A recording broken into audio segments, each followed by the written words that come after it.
हमारे तो भगवान ही है महाराज, ऐसे रहते हमारे। पिछला 2020 का जो कोरोना था, मैं 8 का पेशेंट हूँ, मेरे 7-8 ऑपरेशन हुए। दोनों बिटियाएं बेटी, उन्होंने कहा पापा एक बार करा लो, देख लेते हैं क्या बात है, डॉक्टर साहब ठीक करें। तो मैंने भी हाँ भर दी। अब मेरे को तो मालूम है कि लगी, वो तीसरी मंजिल में था, नीचे से सीधे महाराज को पकड़ के जैसे ऐसे पकड़ के जैसे लाती है ना सिद्धि माता की फोटो देखी, तो पकड़ के ला रही, दौड़ा दौड़ा के सीधे सीढ़ियों से। आप तो कैसे जिंदा हो मैं कुछ कह नहीं सकता हूँ। जने कौन सा बड़ा आशीर्वाद आपके पास है, जने किसकी कृपाएं इतनी बड़ी हैं। हरे राम हरे कृष्णा हरे कृष्णा हरे कृष्णा हरे हरे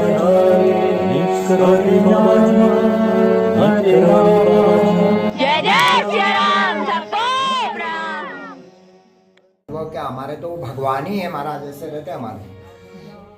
अभी भी महाराज साक्षात अपने भक्तों की पूरी रक्षा करते हैं और पूरी मनोकामनाएं पूरी करते हैं और अपने भक्तों को कभी नहीं छोड़ते महाराज। वो चाहे शरीर रूप में नहीं दिखते, लेकिन कभी कभी तो मतलब विशेष परिस्थितियां, जैसे कुछ भक्त पर कुछ बड़े दुखों का पहाड़ टूटता, साक्षात महाराज अभी भी प्रकट हो जाते हैं। ऐसा ही मैं एक अपना तुम्हें सुनाऊं। पिछला 2020 का जो कोरोना था, मैं 8 का पेशेंट हूँ, मेरे 7-8 ऑपरेशन हुए। तो 2020 मई में जिस समय पीक में कोरोना था, तो मेरे को हार्ट का अटैक पड़ गया। मेरी दिल्ली की दवाइयाँ चलती थी, तो दवाइयाँ ख़त्म हो गई, दिल्ली से आ नहीं पाई। तो 1 महीने से दवाइयाँ नहीं खा पाया, तो मेरे को हार्ट का अटैक पड़ गया। तो मेरे को हॉस्पिटल ले गए, 2-3 जगह ले गए, तो कहीं डॉक्टरों ने मना कर दिया। अब हल्द्वानी में फिर उसके बाद मेरे को मेरी सिस्टर है, उसके घर में रखा गया। तो सारे लोग मीटिंग करने लगे, जो भी साथ में थे, भतीजे भांजे अंजे लोग, कि दिल्ली ले जाने के लिए प्रोग्राम करने लगे। तो एक भांजा मेरी मोटरसाइकिल लेके घूम रहा था, कोई हॉस्पिटल अगर एडमिट कर लेता, क्योंकि मेरे इतनी दर्द, खाली सॉर्बेटेड जीभ में रख के मैं जीवन उस समय मेरा चल रहा था बस। तो एक सुबह हॉस्पिटल कोई खुला था, उन्होंने कहा कि आप ले आओ मरीज को। तो उन्होंने एडमिट करने के लिए बुला लिया। तो मेरे को वहाँ से ले गए फिर सुबह हॉस्पिटल में। उन्होंने इमरजेंसी में 3-4 घंटे रखा, और जब थोड़ी मेरी सांस लौटी तब जाके मेरे को आईसीयू में रखा। और साथ में मेरी 2 बिटियाँ हैं बड़ी वाली, चंदना और भावना। अब बाकी लोग तो फिर शाम को आईसीयू में तो किसी को आने नहीं देते, बिटियाँ फिर उनको भेज दिया वहाँ, बहन के वहाँ रहे। और 6 दिन में लगातार आईसीयू में रहा। 7वें दिन मेरे को उसमें वार्ड में शिफ्ट करना था, तो प्राइवेट वार्ड में शिफ्ट करा। बिटियों ने कहा कि पापा बाहर बहुत कोरोना है, जनरल वार्ड में तो सब टाइप के मरीज होते हैं, प्राइवेट वार्ड कर लेते हैं। तो प्राइवेट वार्ड में शिफ्ट हुआ। अब वो तो रात को चली गई बहन के वहाँ। अब मेरे साथ एक भतीजा छोटा सोया था। अब मैं बेड में 12 बजे, मेरे को ठीक करीब 12 बजे होंगे, मेरे को अटैक पड़ गया और मैं बेड से नीचे गिर गया। तो मेरे मुंह से फिर भी महाराज ने इतनी चीख निकलवा दी, उसका नाम लिया, मैंने कहा मोहित, और मेरे दर्द हो गया। नर्स को बुला, इतना कहा मैंने, तो इतनी याद है मेरे को। और वो भाग के गया, फिर नर्स को बुलाया, फिर आईसीयू में एडमिट करा गया मेरे को रात की। तो जब सुबह 10 बजे राउंड पर डॉक्टर आया, तो डॉक्टर कहने लगा तिवारी जी आपकी एंजियोग्राफी कर लेते हैं, एक बार देखते हैं कि क्या बात है, आपको इतने अटैक क्यों पड़ रहे, दवा से क्यों नहीं आराम हो रहा। तो एंजियोग्राफी में यहाँ से तार घुसता नहीं, तो पूरा चेक करते हैं। तो बिटिया भी आ गई थी तब 10 बजे तक। तो दोनों बिटियाएं बैठी, उन्होंने कहा पापा एक बार करा लो, देख लेते हैं क्या बात है, डॉक्टर साहब ठीक करें। तो मैंने भी हाँ भर दी। अब मेरे को तो मालूम है कि तार घुसने में कितना दर्द होता। फिर अंदर तो मेरे सब 6 तो स्टेंट पड़े हैं, एक बार बाईपास हुई है। हाँ हाँ, ये तो महाराज ने बचाया है मेरे को। अब हाँ भरी तो 3:30 बजे का मेरा नंबर था एंजियोग्राफी का, ऑपरेशन थिएटर में। अब उस समय मेरे साथ केवल मेरी 2 बिटियाँ।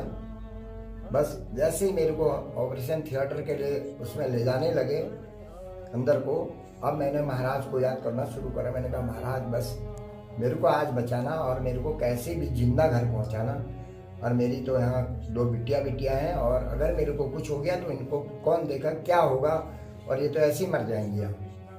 यहाँ से मेरे को मतलब जीवित रखना, और मैं घर कैसे भी पहुँचा देना, घर जाके चाहे मेरी सांस बंद हो जाए। और मेरे को अपनी नहीं हो रही थी, मेरे को उन 2 बेटियों की हो रही थी कि इनको क्या होगा, अगर मेरे को कुछ हो गया तो ये क्या करेंगी बाहर। अब वो अंदर लेटा गया। खैर जब सुन करके उनकी कार्रवाई शुरू हुई, अब मैं महाराज को पुकार रहा हूँ। अब बाहर भी गया महाराज से प्रार्थना करी। छोटी वाली बेटी जो है ना भावना, वो ज़्यादा भक्त है, तो वो और वो बहुत अच्छा भी मानती है। बड़ी भी बैठी है, दोनों बैठी। तो तार घुसता है, जब तार घुसा, अब अंदर वो तार को ऐसे ऐसे चेक करते हैं ना वो सब चीज़, और मैं भी देख रहा हूँ, बस ऊपर को सेंस में ही रहते हैं। तो कंप्यूटर में सब देख रहा हूँ। तो अब मैं महाराज वो इतना दर्द हो गया कि मैं महाराज को पुकार रहा हूँ। तो उस समय ऐसा चमत्कार महाराज का हुआ कि वो तो तार डालने वो उसमें थे कि कहीं पर कोई गुंजाइश होगी तो स्टैंड डालने के उसमें थे। वो अपना देख रहे थे, बस बार इधर उधर घुमाते, और मेरे को हो रहा था दर्द। में महाराज को पुकार रहा था कि महाराज जिंदा रहे। तो सिद्धि माता जी वो तीसरी मंजिल में था, नीचे से सीधे महाराज को पकड़ के जैसे ऐसे पकड़ के जैसे लाती है ना सिद्धि माता की फोटो देखी, तो पकड़ के ला रही, दौड़ा के सीधे सीढ़ियों से इतनी तेज आ रहे हैं दोनों, और सीधे सिद्धि माता जी ने मेरा ऑपरेशन थिएटर का दरवाजा खोलो, महाराज को अंदर करा और अपना लौट गई। और महाराज सीधे यहाँ तार से घुसे अंदर, और उतने बड़े महाराज यहाँ खड़े खड़े चलने लगे। मेरा दर्द का बिल्कुल महाराज वो कंबल सहित अंदर चलने, मैंने साक्षात देख दिया। तो उसके बाद फिर उनकी सब कार्रवाई जब पूरी ऑपरेशन पूरा हुआ, स्टैंड तो डल नहीं सका, कुछ गुंजाइश नहीं थी, तो मेरे को शिफ्ट कर दिया गया आईसीयू। रात के 8:30 बजे जब थोड़ी होश आता है तब मिलने वालों को भेजते हैं। तो मेरी बिटियों को मिलने के लिए भेजा गया। अब दोनों बिटियाँ आए तो दोनों रोने लगी, सिसकने लगी। तो पापा आज तो महाराज आए थे। तो मैंने कहा कहाँ आए थे? तो कहने लगी पापा जब तुम्हें ऑपरेशन थिएटर में ले गए उसके थोड़ी देर में सिद्धि माता जी महाराज को पकड़ के लाई, हाथ पकड़ के, और इतनी तेज आई और सीधे दरवाजा खोल के महाराज को अंदर कर गई, अपना वापस चली गई, हमसे कोई बात नहीं करी। तो वही उस भावना ने साक्षात देख दिया। तो लगा लीजिए, तो ये कोई झूठ बात नहीं है। हाँ, तो बहुत बड़े विश्वास है। तो यही तो कह रहा हूँ, अगर मैं जो बोल रहा था तो मैं तो मन में ही याद ही कर रहा था, मेरे को तो आभास जैसा भी हो लगता है, ऐसा सोचता है ना मैं। लेकिन बिटिया ने भी वही चीज देखी, तो इसका मतलब कुछ ना कुछ तो हुआ ही महाराज का। तो चमत्कारी तो हुआ, फिर वही चीज उसने भी कैसे देखी। तो ऐसे ही करें। उसके बाद दूसरे दिन में जब डिस्चार्ज होते हैं तो डॉक्टर के पास जब वो सब रिपोर्टें देख के दवा लिखने लगा, तो कहने लगा कि आप तो कैसे जिंदा हो, मैं कुछ कह नहीं सकता हूँ। जने कौन सा बड़ा आशीर्वाद आपके पास है, जने किसकी कृपाएं इतनी बड़ी हैं कि तुम जिंदा हो और तुम्हारे अंदर कुछ भी नहीं है, और सारे स्टेंट पड़े हुए हैं, कोई गुंजाइश भी नहीं है। मैं जो इतनी देर तुम्हारे ऑपरेशन में लगाई एंजियोग्राफी में, मैं यही सोच रहा था कोई स्टेंट की गुंजाइश होगी तो स्टेंट डालेंगे, तो कोई गुंजाइश नहीं है अंदर। और बस तुम अपने उसी गुरु को याद करो, उसी भगवान को याद करो जिसने तुम्हें जिंदा रखा। हमारे बस का नहीं है। बस ये दवा तो हम लिख रहे हैं, लेकिन तुम्हारे ऊपर कोई अलग, हाँ फिर अलग ही वो है, सच की बात नहीं। तो अभी तक मैं चल ही रहा हूँ। फिर महाराज जब तक ऐसे बोलो नीम करोली महाराज की जय।